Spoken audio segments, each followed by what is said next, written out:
Bonne année à toutes et à tous. Pendant quelques jours encore, on peut s'échanger nos vœux de bonne année. Bonjour Catherine Grangeard. Bonjour. Pour celles et ceux qui ne vous connaissent pas encore, Catherine, je le rappelle, vous êtes psychanalyste. Alors, bonne année Catherine, pourquoi est-ce important de présenter ses vœux justement? Eh bien, c'est quelque chose qui lie les uns aux autres et se souhaiter le meilleur, c'est toujours quelque chose d'agréable. Alors, on va tout de suite mettre une petite nuance, ça dépend du ton.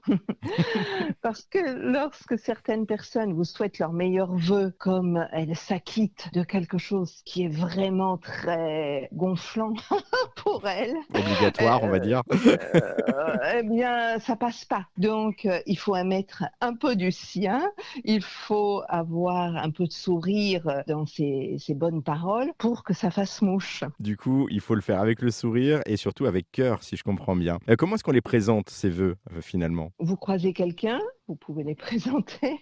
Vous avez envie de donner signe de vie à des personnes avec lesquelles les échanges, la communication n'est pas très régulière, eh bien voilà, c'est une bonne occasion d'envoyer un petit mail, un petit mot, un SMS, peu importe. Ce qui compte, c'est cette occasion tout à fait bienvenue de se manifester à d'autres alors que le temps a passé. Pour certaines personnes, c'est tellement une obligation que c'est désagréable. Vous voyez, on se dit: «Ah bah ça y est, il m'a oublié dans ses vœux cette année, franchement, je le note». C'est pas très sincère. C'est le seul écueil des choses traditionnelles. Bon, en tout cas, il nous reste encore quelques jours pour, pouvoir présenter nos vœux si on doit le faire parce qu'on le rappelle, rien n'est obligatoire non plus. Il n'y a pas de pression à se mettre pour pouvoir justement donner ses vœux aux personnes. Merci beaucoup Catherine Grangeard pour, cet éclairage et ben, on peut quand même souhaiter, une très bonne année à toutes celles et ceux qui nous écoutent. Ah oui, bien sûr.